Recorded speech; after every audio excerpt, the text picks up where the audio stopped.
So I'm back with another music magazine. This time we have some book reviews. I think we've got two. There's some vinyl news and we've got some more CD reviews. So let's get on with it.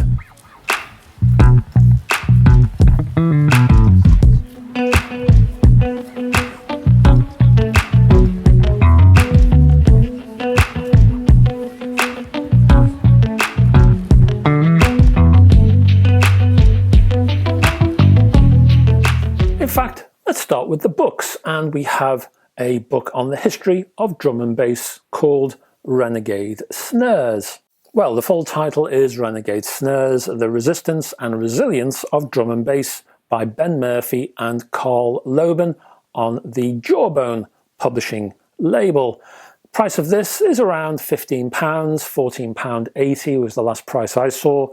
And you're looking at 336 pages in total. So this is a broad-based history of drum and bass, and it packs in a lot. The names are here. You've got Goldie and Ronnie Size, LTJ Buckham and the rest.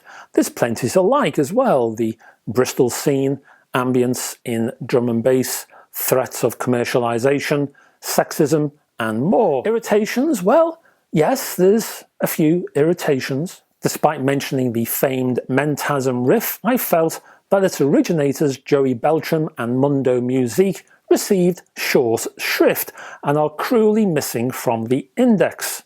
Now, if you can index a comedy TV series like Are You Being Served because the title track is part of a novelty song release, then surely you can index Beltram and Mundo. I would also have liked to have seen more mention of the avant side, the more experimental side of drum and bass. For example, I've got one here somewhere, hang on, where is it? Yes, here it is. Shazua. I'll bring that to camera. There you go, have a look at that. Shazua. Now that, I would say, is probably more avant-garde-y, aggressive drum and bass, but shouldn't be ignored if you're looking at a history of the entire genre. In short, the book feels rushed. It really should be twice the size as well, I would say. Sometimes I felt I was reading a list of people and events. The language structure lost much of its discipline. The overuse of colloquialisms is fine for blogs and fanzines and interview quotes, but my author guide should stand apart from that. Also, any mentioned hardware was too often glossed over without any proper explanation. A decent book, yes, but could be better. Next book is a book on Attila The Stockbroker. This one's published by Cherry Red. The book itself is called Attila The Stockbroker, Heart on My Sleeve, Collected Works 1980 to 2020. Priced at £17. There are 336 pages within. And yes, he was part of the stock exchange for a while. He worked there as a clerk. This new tome packs in a host of poems and song lyrics. Some of them humorous, Russians in the DHSS, and There's a Man Down Our Road Who's a Nazi, while others offer more serious diatribes. The 1985 poem, Video Nazis, attacking the proliferation of video nasties, was wonderfully vitriolic, while 2014's Never Forget poignantly remembers the war between the miners and the then Prime Minister Margaret Thatcher. What got me about this book was just how strong is Attila the Stockbroker's more recent work. His eye and ear for a poetic verbal onslaught has lost none of its edge. Highly recommended.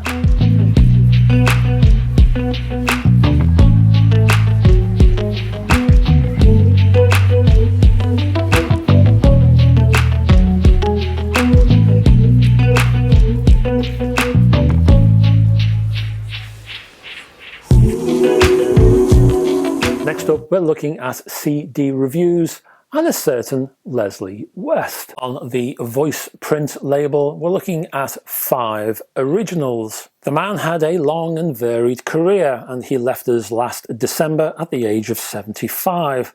Now, I'm always in favour of labels spending time in and around such productive characters. West might not have been a big-time star, but he was a revered rock veteran and deserves the attention. He began as a lead guitarist for the 60s band The Vagrants. Felix Pappalardi, ex-Cream producer, produced one of the group's singles, then actually joined West on bass for West's solo debut, Mountain, in 1969. A drummer and keyboard player then joined the fray, and the quartet then called themselves Mountain, which is how most rock fans associate Leslie West with that band. A trio of albums followed, then West and his drummer, Corky Laing, got together with Jack Bruce to form West, Bruce and Laing for 2 studio albums and 1 live outing. After that, West was in a flurry of bands. Mountain itself reformed and then split. West started his own Wild West show band. More work followed in the 80s, including the reformation of Mountain yet again. Then there was more work with Jack Bruce. Then there was more solo work. Then Mountain reformed yet again, but this time adding the ex-Jimi Hendrix man Noel Redding to the party. And, well, West was a workaholic. And this box set reflects all of that. 5 originals include 5 solo works over 3 CDs. The Leslie West Band album from 1976 features Foreigner's Mick Jones and a lovely rendition of Dear Prudence. The Great Fatsby includes Mick Jagger with some excellent blues guitar work. That was from 1975. 1988's Theme is in here as well, featuring Jack Bruce, as well as Alligator from 1989. And there's a series of top covers on the 2004 outing, Guitarded. This is an excellent array of albums, and the quality is maintained throughout. In terms of mastering, well, the mastering is surprisingly good, with plenty of clarity in the mid-range, while the presentation is big as a mountain. Next up, we have the reissue of Tina Turner's Foreign Affair on the Parlophone label. Now, I must say, when this particular package popped through my door, well, I had to take a second look at the sleeve art, because I thought Queen had reissued one of their greatest hits. But no, it was Tina Turner. And I do wonder at the wisdom of selecting that particular sleeve art. Nevertheless, this is both a compact and substantial CD box set. In the box is a delightful facsimile passport booklet packed with photographs. The thing is, the passport might have been a great idea, but its implementation is absolutely atrocious. Now, if you've got yourself a passport, you'll know that in the passport there's lots of those wavy lines and dots and strange little patterns which, I don't know, make it difficult to copy possibly. I'm not too sure. Maybe you can tell me why they're all there. Anyway, this sort of design is great for passports, but it's not especially good as a sort of CD information booklet, especially when the actual information in this booklet is actually occupied by the smallest font I've ever seen, or not seen, I should say, in my life, because it means that the included text is completely unreadable. Trying to read the text, combined with the background of wavy lines, threatened to give me a migraine. An additional booklet offering an essay and track-by-track analysis, well, that's far better in terms of readability. Thank goodness. The album itself spawned a range of single hits, including I Don't Want to Lose You, Steamy Windows, the title track, and The Best. Spanning 4 CDs and a DVD, you'll find a remastered version of the album on the first disc. There are remixes and B-sides on disc 2, and then the final 2 discs, well, that features a live outing. 1990 it was, in Barcelona. And that's what occupies the included DVD disc, that entire concert in Barcelona, but on DVD. In mastering terms, well, there's a smattering of compression here, as you'll find in most commercial releases.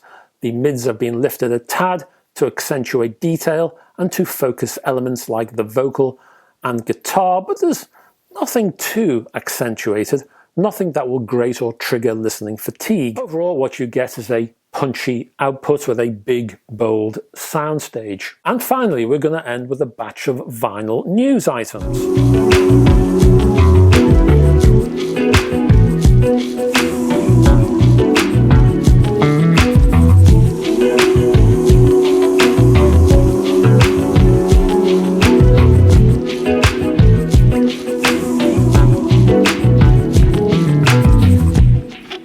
up we're looking at a band called Scrim, and you really need to take a running jump before you start saying that particular word.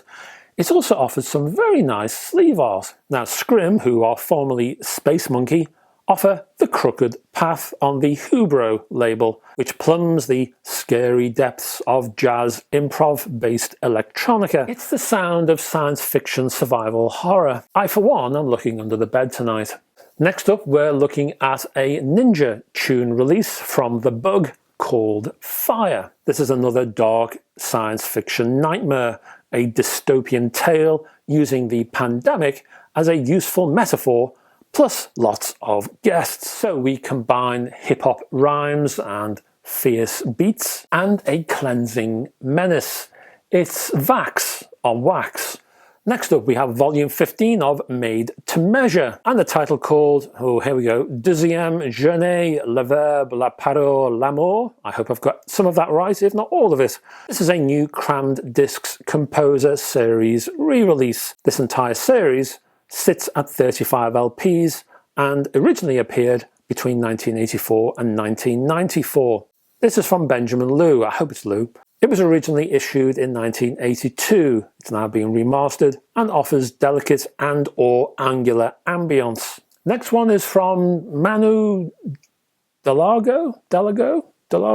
However you pronounce the gentleman's name, we're still talking scary, because there's nothing so scary as 20 double bass players all playing at the same time. And they do here, giving it the grinding, plucking, wrenching all in the woods. And that's on the track Environ Me, so we get the full horror. It's the theme of the video, obviously. Thank goodness for Delago's amiable hand pan then. This is a beat-ridden, instrumentally percussive outing of generally gentle vision and application, and it's rather beautiful and it's rather imaginative. Now, 2 albums from the UK label K-Scope. The first one is from Tesseract, and it's a 3 LP multi-gatefold.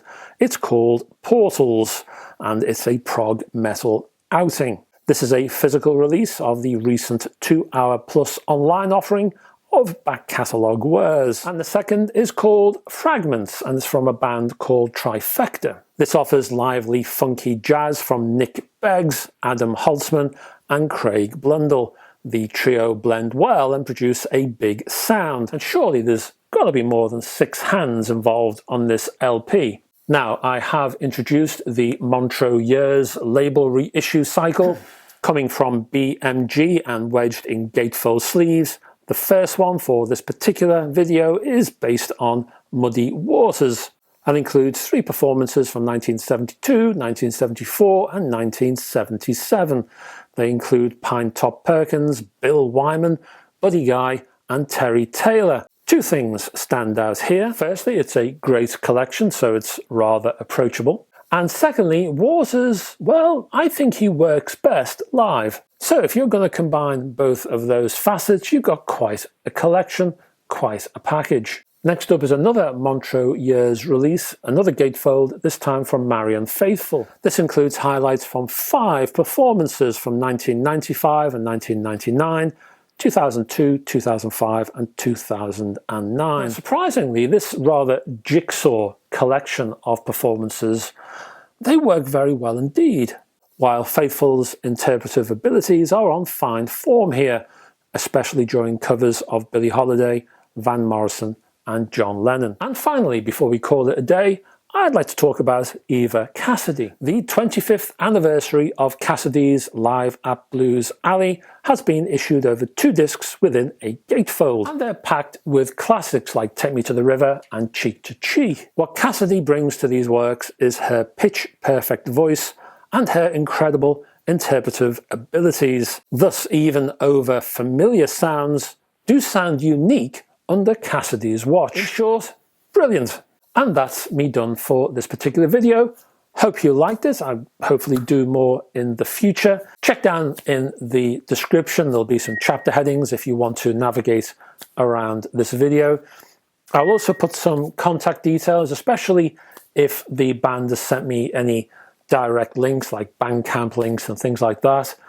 Also check out my Patreon page, and there's a link down there too. Be very grateful indeed for any support you can give me. It keeps this channel actually in operation. There's a Facebook link if you'd like to join my Facebook group, and also my website is down there too. And there's a host of editorial you will not see on this channel.